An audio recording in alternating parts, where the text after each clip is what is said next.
you ready, Judy? Yeah. George, did you have your book here with your pictures? Oh, okay. Oh, well. All right, so tell me about what happened back in 21 and all the other times they've had campaigns in Cannon. Well, back used to before they had any labor laws at all, you know, they came in and tried to unionize Cannon, and they did get a union vote in there, but they went on strike, and Cannon hired people out of the mill for deputy sheriffs, and they put machine guns on the mill and at the gates and things to keep the union people out, and they just finally just run them slam out of town.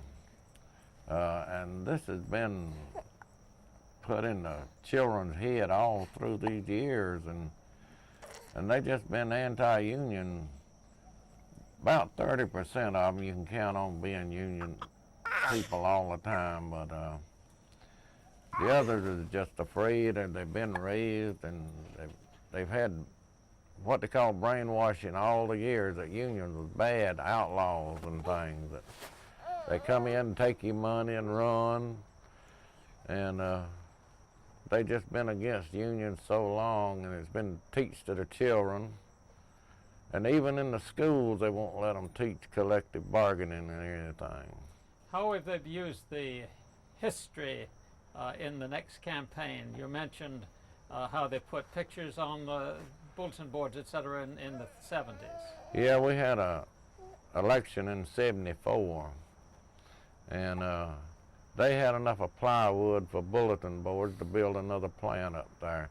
They had all the pictures, the newspaper clippings with the picture of the machine guns at the gates and at the buildings, and how they run the union off, and how the unions was trying to cause trouble and everything. They just had them brainwashed good. It was all over the mill. You never seen so much plywood bulletin boards on the walls in the mill in your life. And they really fought them tooth and nails, and they do every time they come here. But the people really don't understand what's going on. The company gives the people more raises and more benefits when the union is active around them than any other time, and the people learn that. They say, well, we like it on the gate, but we don't want it in the plant. And back in '74, they got more raises in '74 and '75 than they ever got in the history of the company when the union was here, and more benefits.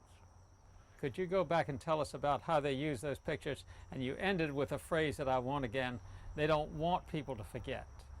No, they don't want people to forget. They won't even allow it teached in school about unions and collective bargaining and things. They'll go to the high schools back used to and would tell them that they didn't need a high school education, that they could come to work for Mr. Cannon. And they had all the mill houses and everything, and they were just a kept people. And they wasn't allowed to learn what the rest of the world was about. They never had a chance to learn, and now they're so anti-union, it's hard to organize them anymore. Now, we've been talking with a lot of people who keep talking about, well, it would be great if we had Mr. Cannon back, and Mr. Cannon was so wonderful and so forth. Where does all that come from? Well, Mr. Cannon, he had over 1,600 houses in the mill village, and they paid anywhere from $8 to $25 a month rent, and he owned the electrical company that they got the electricity from, and they paid less than half what outside people has to pay for electricity, and their water bill was little or nothing. And any time that they didn't do like he wanted to, he'd make them move out of the house, and that was their livelihood. They had a pretty good living as long as they lived in the mill house, because everything was upkeep for them and all. And he kept a tight rein on the town. Like if a man got drunk on Saturday night and got locked up, he'd get fired and have to move out of his home on Monday morning. Now, were you working in the mill? No, not all the time. I started in 1943, and I've seen Mr. Cannon several times, and but he was a nice man to talk to, and if he told you something, he'd usually stand by his word. He was a nice fellow. It was a good place to work back in the 40s and 50s. But when got up there and started selling them, and Murdoch and Fieldcrest started buying them out and all, it just went berserk.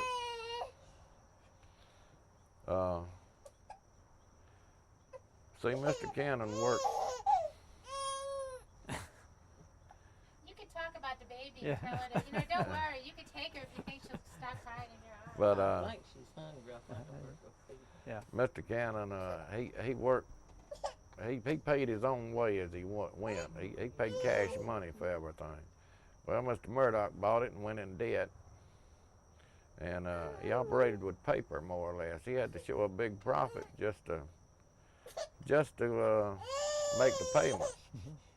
Well, Fieldcrest did the same way. Now they're in debt so that they can't hardly make it. They sent us a paper where they had to pay $38 or $39 million just in interest a year. And when Mr. Cannon, if he'd make $38 to $40 million, he was happy because that was profit for him because he was debt free.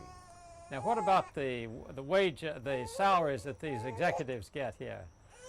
Oh Lord, they get good salaries. Just want to. The executives, they get good. They've had a good retirement all these years, but we only got retirement back in the early '60s, I believe it was, when they started taking out on us.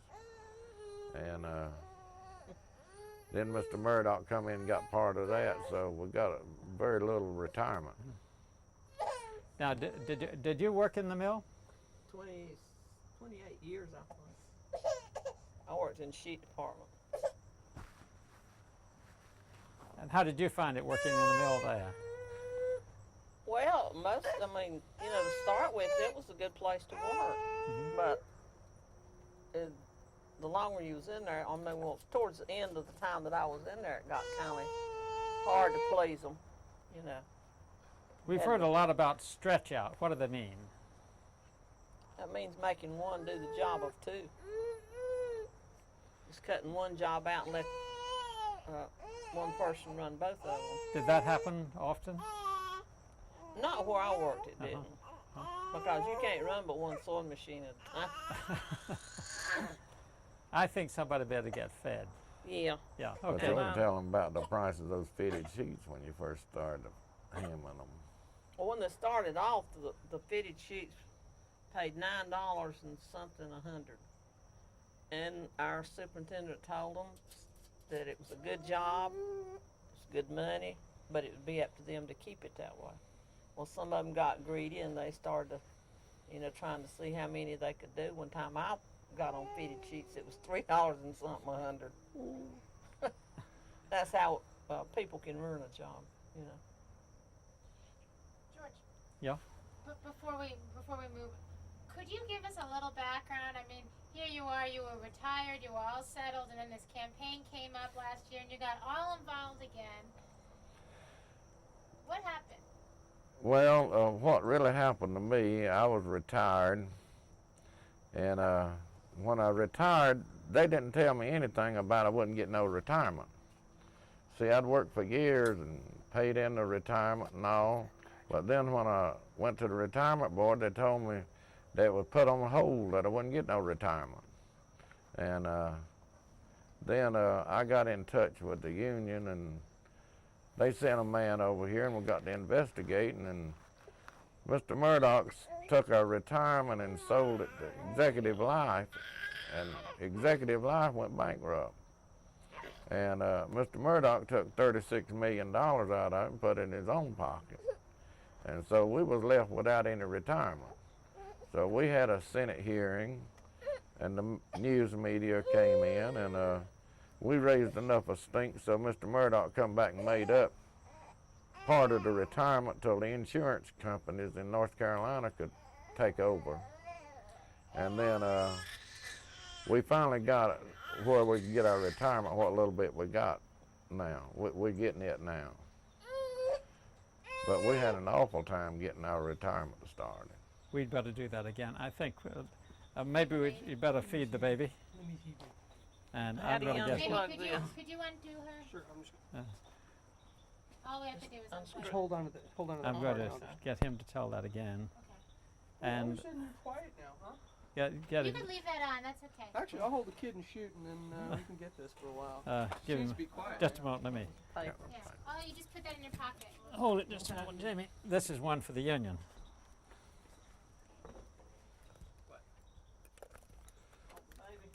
Ha ha. Here, you pull focus, kid. I know you're supposed to have an assistant on this job. Could you tell us that story again? And when you're telling it, tell us what the union had to do with that, if anything. Well, when I went to retire, they didn't say anything about I wasn't drawing in retirement.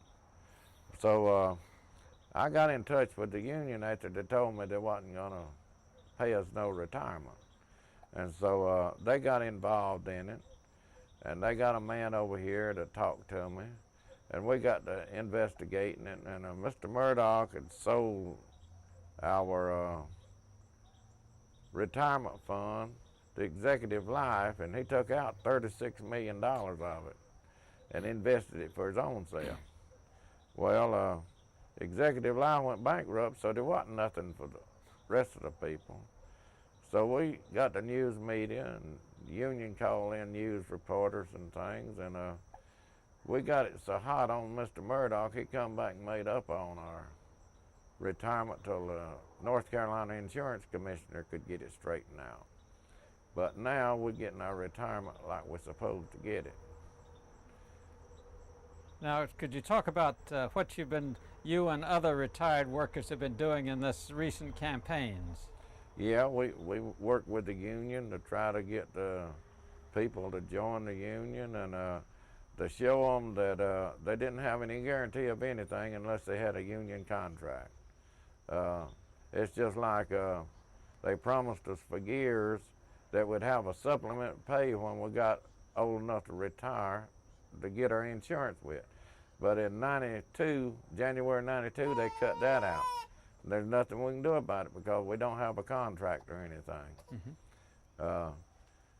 Everybody that was supposed to get that supplement retirement this year don't get it. And the ones before, I think they still get it, but they can cut out anything they got anytime they want to, and there's nothing the workers can do about it until they wake up and get them a contract. If they don't get a contract, they won't never have nothing that they can count on. Okay. Cut. You haven't forgotten how to do that now, have you? What? George. No, that comes natural. Plug it It in. would be real helpful one more time if we know if we go on here. Mm-hmm. Okay. Okay. And what he was doing in the mill when this campaign was Yeah, going okay, on, all that right, they used good. those pictures. Okay. Okay. Because we don't really know much like that. Okay. Okay. Shoot shot, I'm gonna move in when you. All right. Could you just tell us what you were doing in the mill when the campaign started? And 74. in '74, because we know very little about that. I was fixing looms then, I was a loom fixer. Sorry, just start. Well, in '74, when they started the last campaign, I was a loom fixer. In '74, when they started the last campaign, I was a loom fixer in number 7 weave room. And I got involved with the union and went to union meetings, and when we got enough of cards to get an election, I got a lot of our observers out of the department that I worked in. I wasn't too popular right then in the thing, but I was sold on the union, and I'm still sold on the union. I feel like the working people is the only protection they'll ever have is their union. Now, when you were in the union in '74 and they lost, what happened to you? Well, the day after the election, one of the vice presidents came to me and he put his arm around me and he said, Elsie, he said, I'm sorry the way things turned out. And he said, I want to tell you something. He said, if anybody ever gives you any trouble or says anything to you whatsoever, said, you let me know, and said, I'll straighten these people out.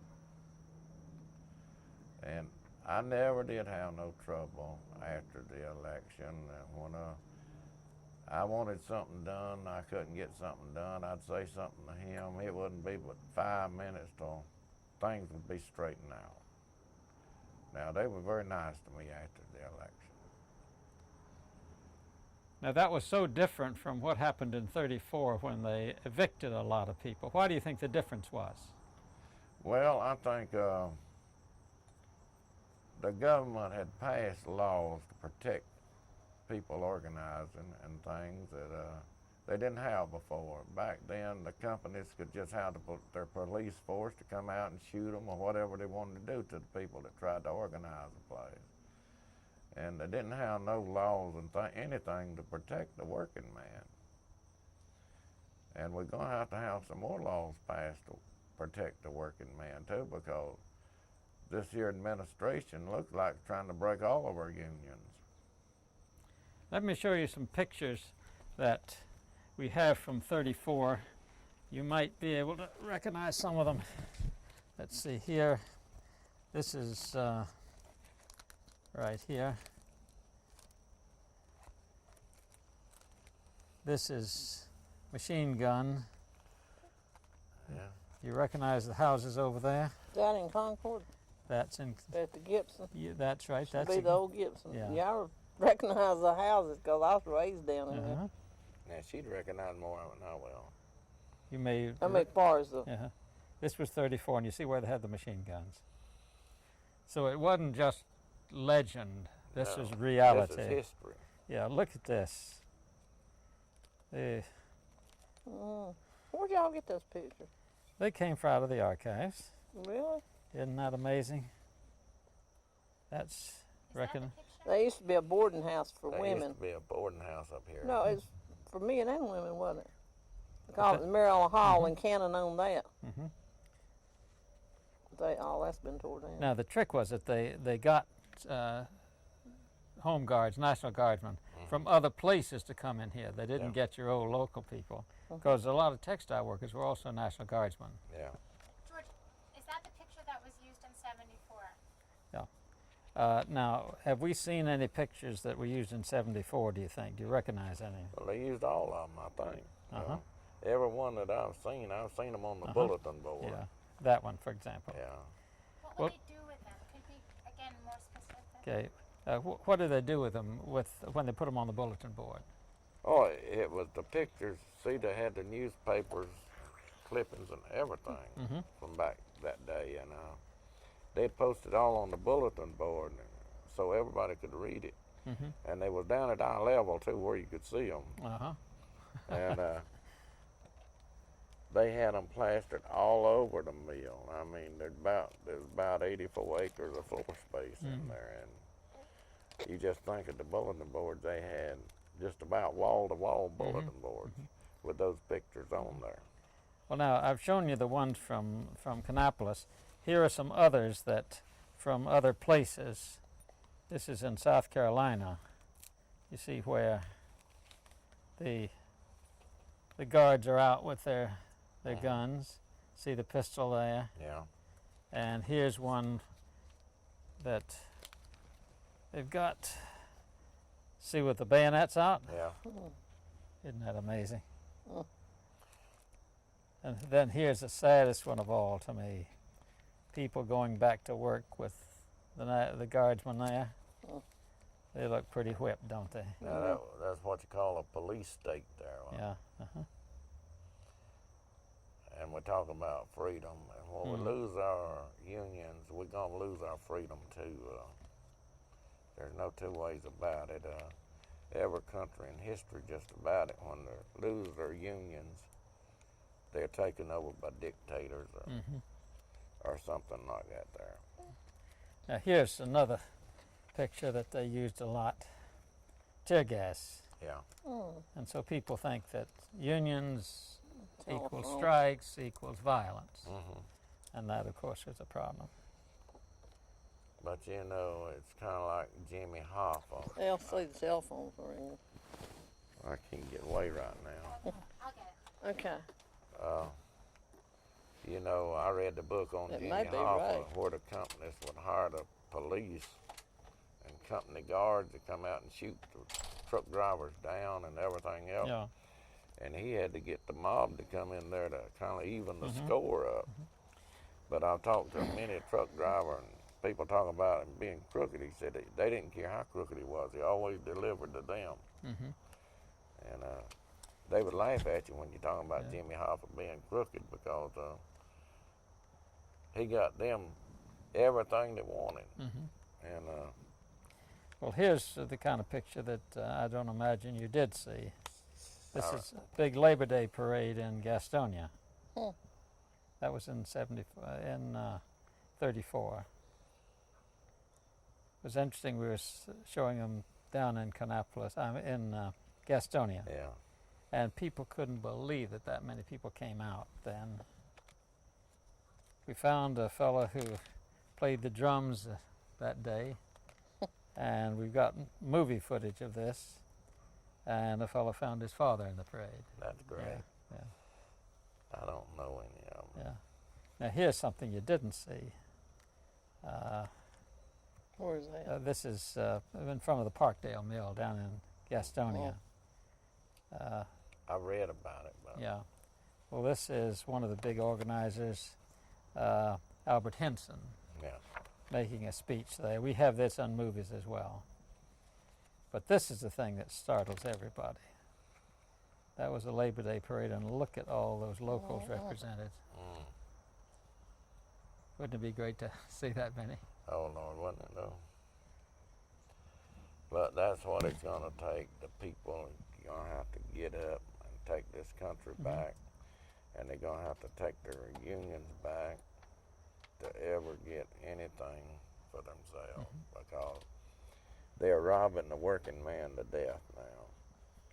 There's more people in poverty now than there was 20 years ago. That's right, yeah. And until we do get the people educated in what's going on, they're going to take everything they got. And they're going to send a job to Mexico, looks like. So we're talking about her future. That's right. Yeah.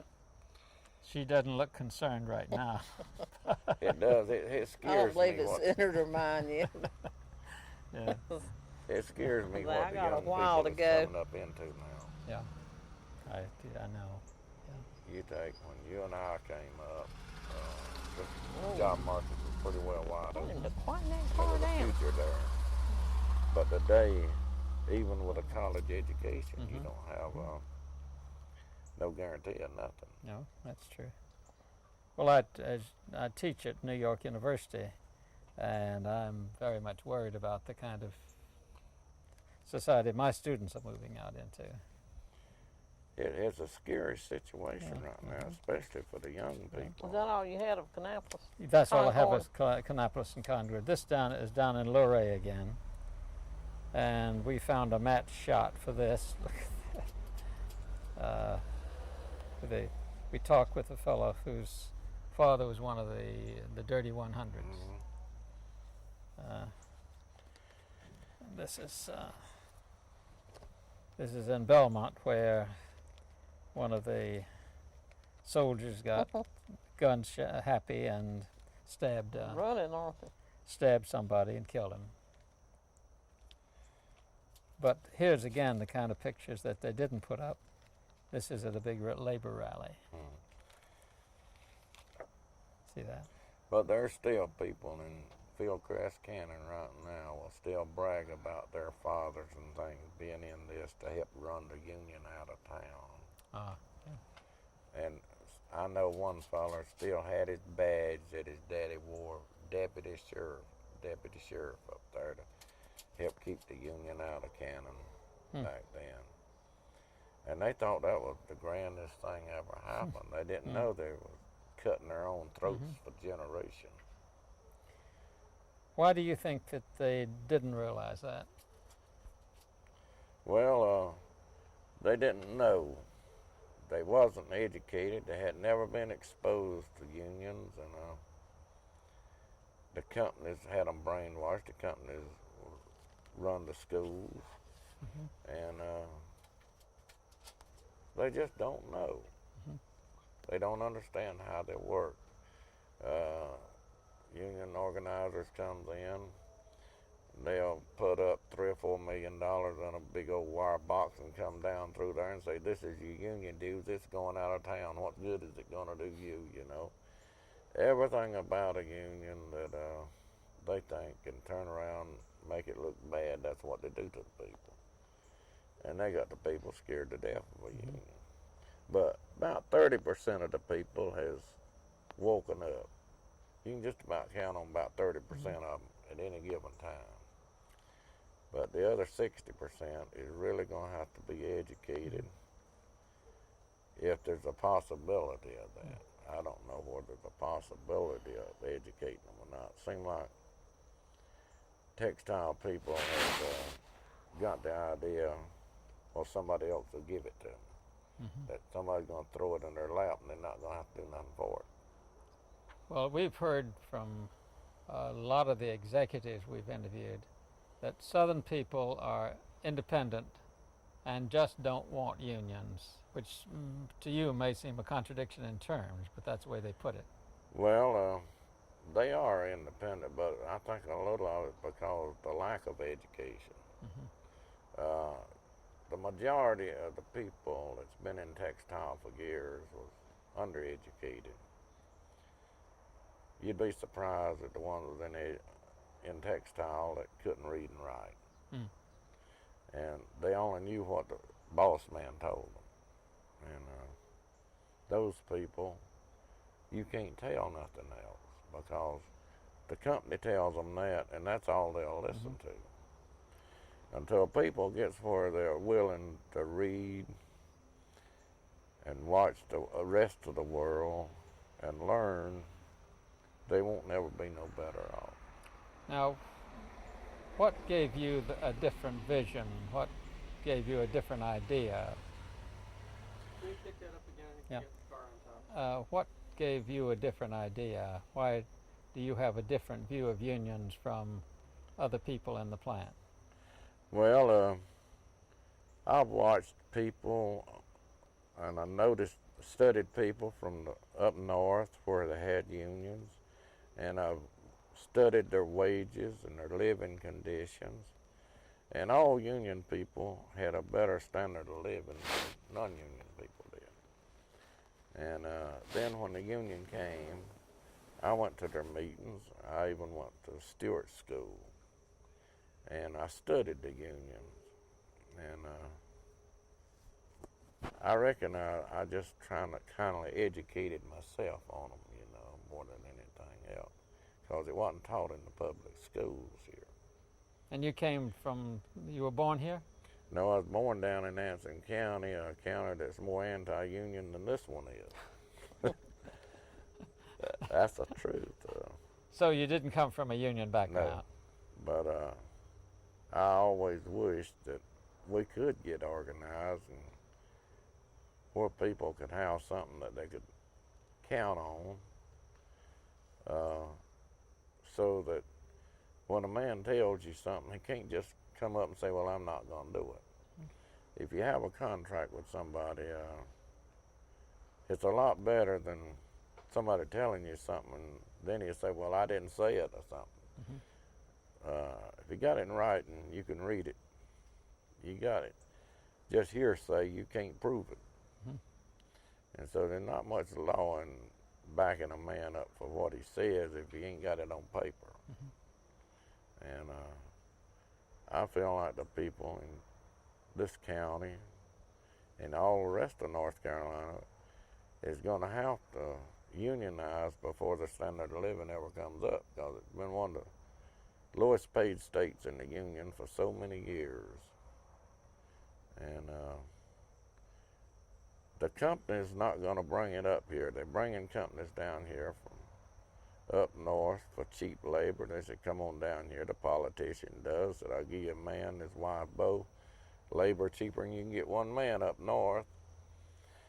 and they're bringing it in here, and the people don't understand that if they don't raise their standard of living, they're better off without them because they're ruining our environment, our waters, and polluting everything for our children. We had a beautiful state, but they're going to ruin it looking for cheap labor. Where did your union background come from? I didn't have any either. I was like him. You know, I just learned of it when I went to work in '74. But I wasn't even on the payroll at that time. They wrote and told me to come in and vote. The company did. I went.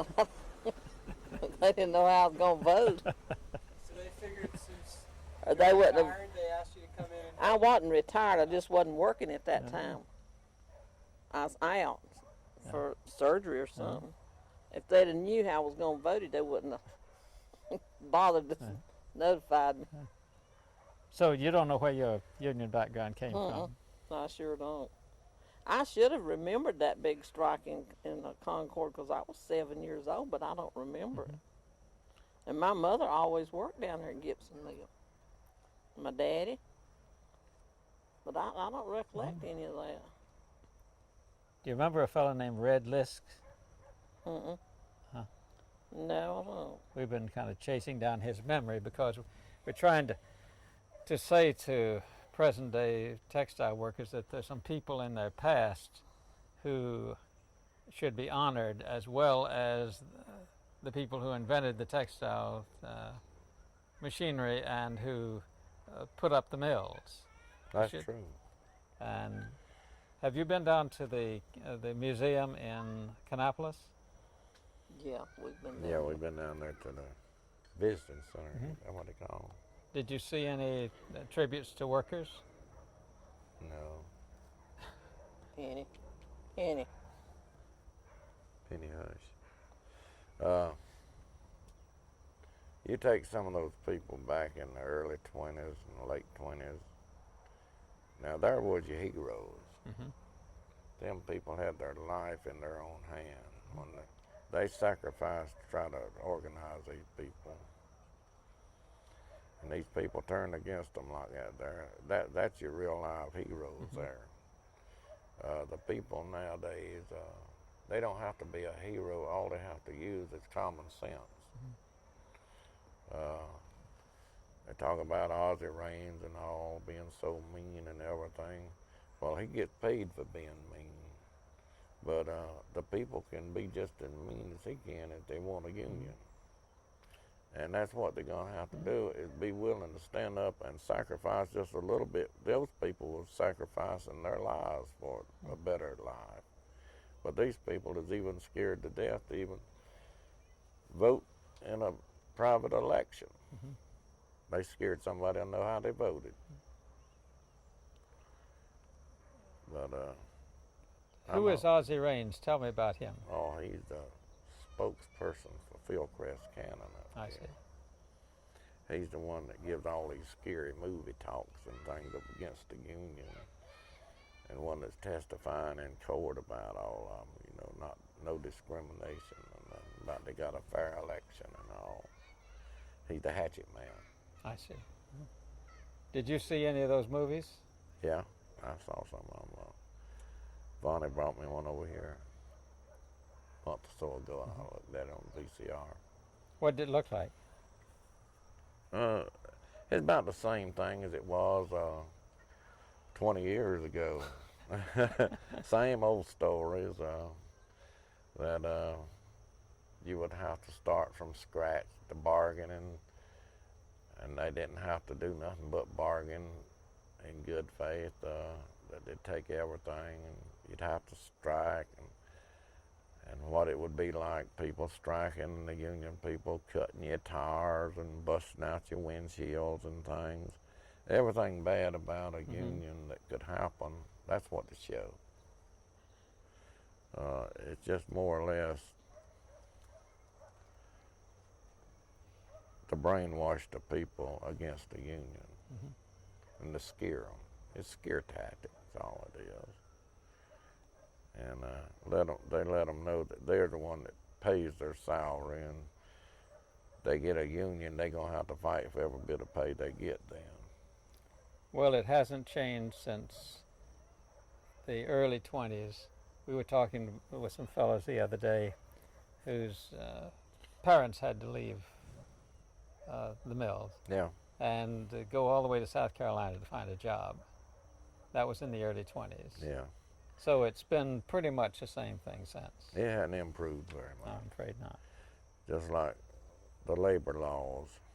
We need some labor laws that'll strengthen these laws up enough so these companies can't keep just breaking them and getting them slapped on the wrist and turn right around and break them again.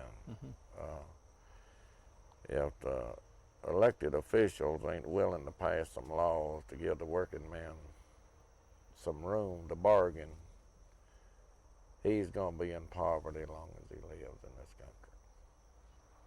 Do you think there's a direct connection between the companies and the banks in what could be considered a union or company town?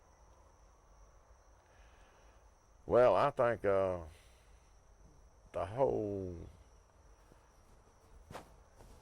government that we've had for the last 12 years has been out to destroy our unions. The administration, I think it started when Reagan fired the air controllers, and the companies really found out they could break the unions in any way they could. And, I believe that's been the downfall ever since, and now the people is getting to wondering, well, the union don't have any strength. And I think we're going to have some legislation passed to put some teeth in these laws where our union can have some strength again. Explain what you mean by teeth. What? Explain what you mean by teeth in the laws. Well, you take, in this last election, they got 150-something or 60-something violations against Fieldcrest Cannon. Well, Fieldcrest Cannon don't care how much they break the law,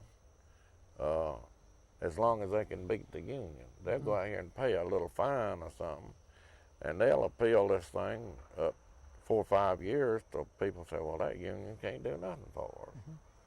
And the laws is made where, as long as you find a man just a token of what it should be, he gonna break the laws. Anytime he can come out breaking the law and come out ahead of the game, he's gonna break the law. That's exactly what it is. They're gonna have to put some teeth in that law where when they break it, they can't come out ahead of it. It's gonna cost them. Yeah. You know what, George? Can we try something else? Mm-hmm. You get up? Can we? Yeah, sure. Well, these are some other pictures here. This is where the union was giving people food back in Is *34. that in Concord? This is in Belmont. Oh. And then I'll show you one in Charlotte where they were doing that. These are all organization things. Yeah, here. Take a look at that. And so the union was feeding, people were pretty desperate. Yeah. People were pretty desperate, and that was the union feeding them. They didn't have much to feed them with. That's right. But we were talking with a woman today who told us that after the strike, people from the north sent down clothing, and she showed us a picture of her son who got a coat Yeah. that they sent. Well, you see what that is. They're patting people down. How much violence was there in '74? Oh, there wasn't any. Well, I didn't hear tell any, tell you the truth. It went off awful smooth in '74. We had a few challenge votes, but it wasn't like it was this time. Seemed like it gets rougher every time. The company gets meaner and rougher and break the law more every time. You take Fieldcrest up here, the way they've been doing business, it's just like they promise these retirees a supplement pay. Well, they give it to them for 4 or 5 years, and now in '92, in January '92, they cut it all out. They said, we're just not going to pay it anymore. And so, what recourse has a retiree got against that company to make them live up to their promise? They can break promises going and a coming, and there's nothing you can do about it.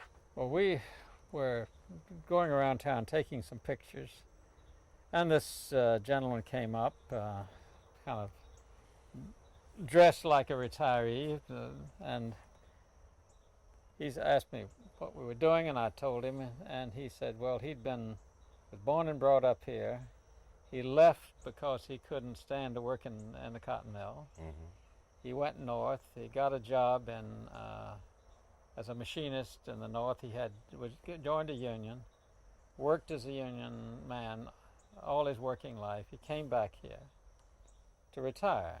He's got a nice house. We went out to see it. Out next to the golf course. He plays golf almost every day. And I said, well, now, how do you feel about this campaign now to get a union? He said, oh, they should drop it. I said, why? He says, it's going to split this town apart. Here's a guy who's had a good union experience all his life. But as soon as he gets back here, he says, that's going to split the town They don't apart. need it here. Well, that's just like it was when Philip Morris moved down here. You take all the people that was anti-union in Cannon, fought it tooth and nail. As quick as they could got an offer for a job in Philip Morris, they took it. They run. Yeah. Well, we thought you didn't like union because Philip Morris was union. They said, oh, that's a good union down there. We like it down there. But Cannon Mill ain't supposed to have a union. I see. Why not? Well, I've had a lot of people tell me, make some remarks that you wouldn't believe about the union. I've had them to tell me that if it wasn't for that certain union organizer, I'd join the union. And they'd tell me if this was the AFL-CIO, I'd join the union. They just don't like the textile union. But they some just reason. don't like a textile union, they say.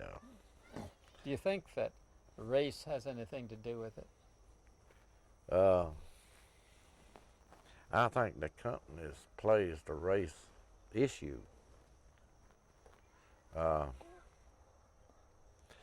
I really believe the races would get along good if the company didn't pit them against each other.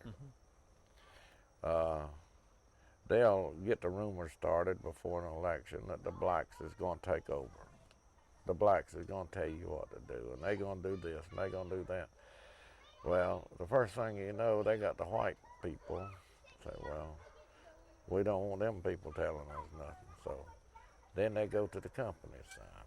I mean, it's just one big game with them where the people would be put together and left for a fair, unbiased election. They wouldn't have no race problems at all.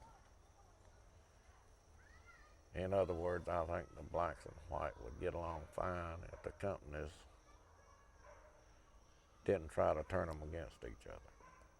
Well, we were certainly impressed with the way the blacks and the whites were working together in the union, as we saw it here. I don't think they would have any problem at all. Some of the best people I know of are blacks in that union. And it's the companies that plays the race issue.